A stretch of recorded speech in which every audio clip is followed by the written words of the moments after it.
어서 오세요. 반갑습니다. 안녕하세요.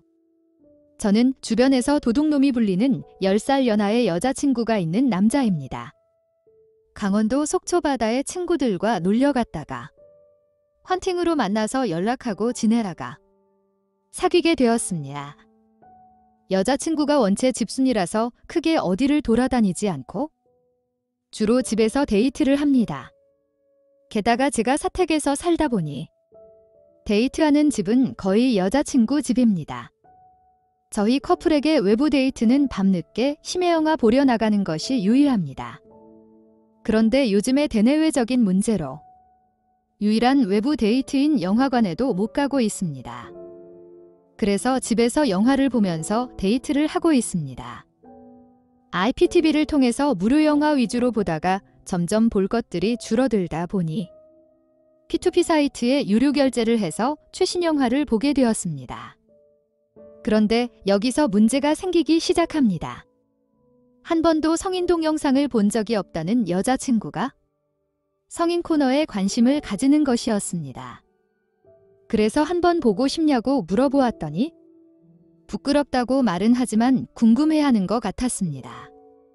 성인 영화를 다운로드해서 TV에 연결해서 같이 보았습니다. 저런 게 말이 되냐며 너무 비현실적이라고 하였지만 나름 재미있게 보는 것 같았습니다. 그때부터였는지 얼마 지나서부터인지 모르겠지만 여자친구가 퇴근하고 집에 가면 연락이 잘 안 되는 것이었습니다. 말로는 피곤해서 일찍 잔다고 하는데 맨날 그러는 것도 수상했지만 일단 믿었습니다. 아무래도 여자친구가 10살이나 어리다 보니 다소 걱정이 되고 신경이 쓰이긴 합니다. 게다가 전 여자친구도 바람이 나서 도망갔기에 더 그런 것 같습니다. 의심이 어느 정도 생길 때쯤 출장을 다녀오게 되었습니다.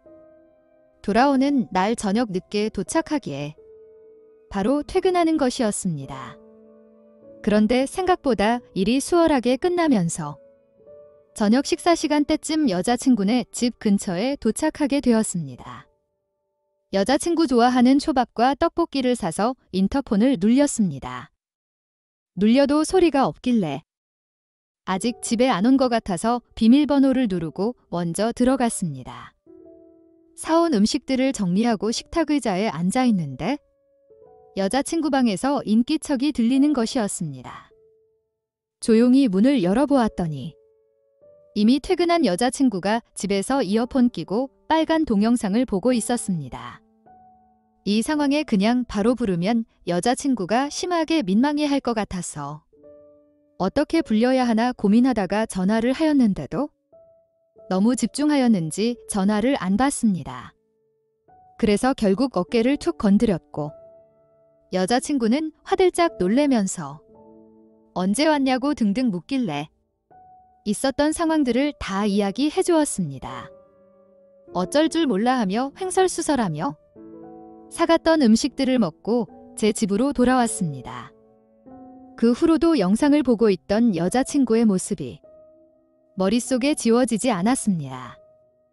너무 자주 보지는 말라고 하였더니 시간 남을 때 심심하면 보고 안 볼 때가 더 많다고 신경 쓰지 말라고 하였지만 얼마 전에는 자다가 일어나서 방에 가서 보는 것이었습니다. 저도 학창 시절 처음 성인 영상을 접했을 때는 정말 계속 보고 싶고 자주 보았지만 나이도 먹고 하면서부터는 거의 어쩌다 한 번 봅니다. 그것도 여자친구가 생기고 나서부터는 더 자주 안 보게 됩니다. 그런데 여자친구는 처음 봐서 그런지 거의 중독 수준입니다. P2P 사이트에 5만 원 유료 결제를 해둔 것도 저랑 영화 한 편 본 거 말고는 전부 여자친구가 성인 동영상들 다운로드하면서 다 썼습니다. 아무 생각 없이 다운로드했어. 더 이상 다운로드가 안 된다고 연락이 왔길래 들어가 봤더니 이런 상황이었습니다. 마음껏 다운로드하라고 돈을 충전해 줄 수도 없고 안 해주자니 속 좁아 보이는 것 같고 참 난감하였습니다. 여자친구의 컴퓨터에서 직박구리 폴더를 볼 거라고는 상상도 못했습니다. 얼마나 많이 들어있던지 제 것보다 더 양이 많았습니다. 더 이상 그만 다운로드 해보라고 하면서 일단 조금만 유료 결제해 놓았습니다. 여자친구는 알았다고는 하였지만 내심 섭섭해하는 것 같았습니다. 최근 들어서는 예전보다 자주 보는 것 같지도 않고 연락 잘 돼서 이제 시들해졌나 했습니다. 어디까지나 저 혼자만의 착각이었습니다. 여자친구 핸드폰으로 유튜브를 보면서 어플 업데이트를 해주고 있는데 자꾸 저장 공간이 부족하다며 계속 실패하는 것이었습니다. 사진을 또 왕창 찍어서 그런가 하고 보았더니 사진은 별로 없었습니다. 때마침 수상한 폴더가 보였고 역시나 엄청난 양의 영상들이 한가득 들어 있었습니다. 그 자극적인 영상을 쉽게 시들해진다는 것이 말이 안 된다고 생각을 했지만 폰에 넣어서 들고 다닐 줄은 몰랐습니다. 이제는 저보다 빨간 동영상에 나오는 남자 배우를 더 좋아하는 것 같은 제 여자친구를 어떻게 하면 좋을까요? 같이 정신과 치료를 받아보자고 할 수도 없고 답답합니다.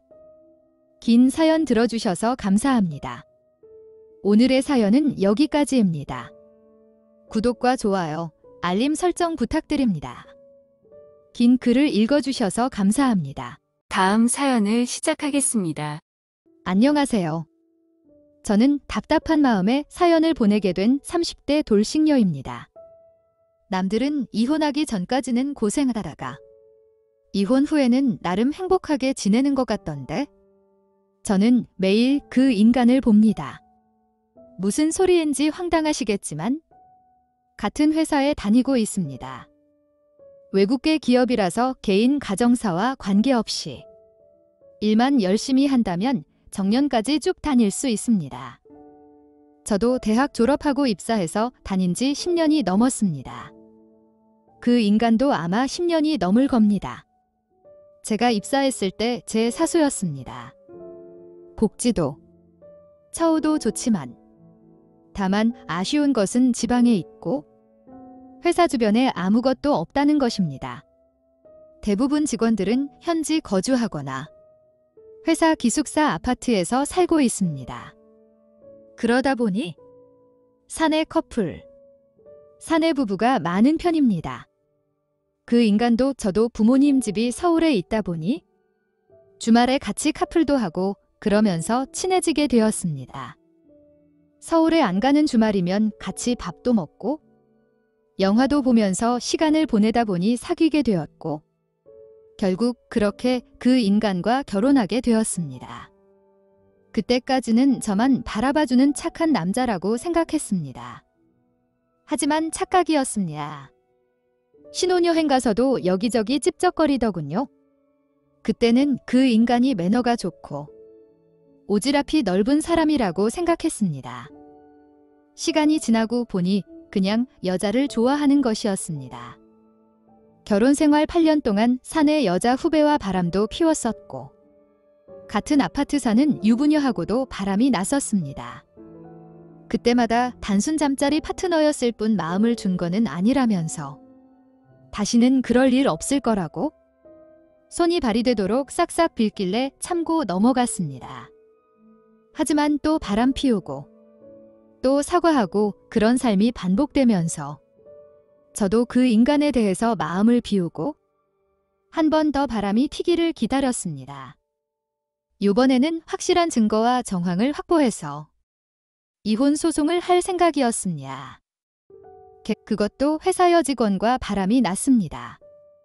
남편이 인사과 팀장이라서 다들 조용히 쉬쉬하고 있었지만 저는 열심히 증거를 모으고 사진을 찍었습니다.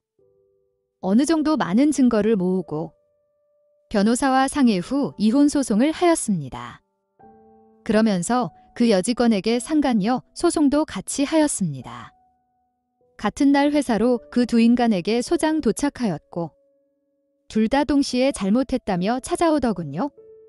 절대 취하, 양보 이런 거 없으니 법원에서 보자고 하였습니다. 순간 사내에서는 소문이 쫙 났고 인정이 없는 나쁜 년이라는 소리도 들었지만 나중에 진실은 밝혀질 거라는 생각으로 무시하였습니다. 몇 개월을 시간이 흐르고 저는 두 소송에서 이겼습니다. 그리고 그 두 인간은 창피해서라도 회사를 그만둘 줄 알았습니다. 저 혼자만의 착각이었습니다.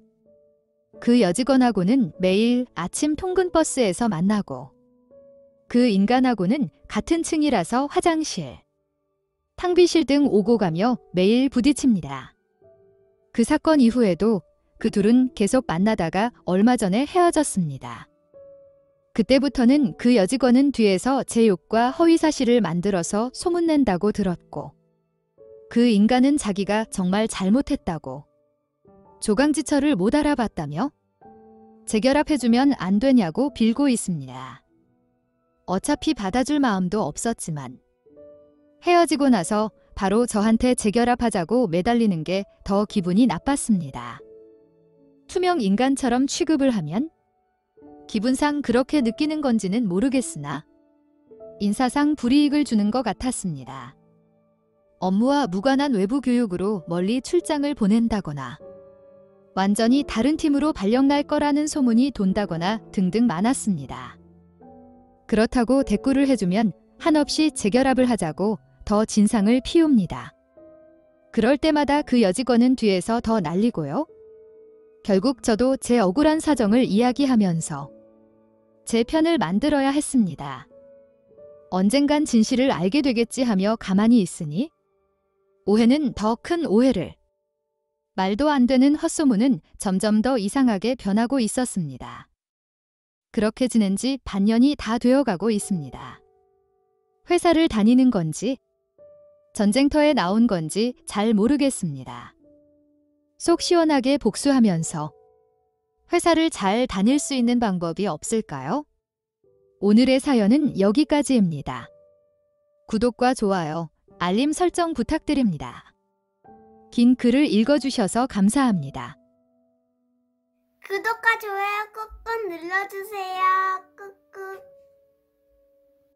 알림 설정도 꾹꾹 눌러주세요.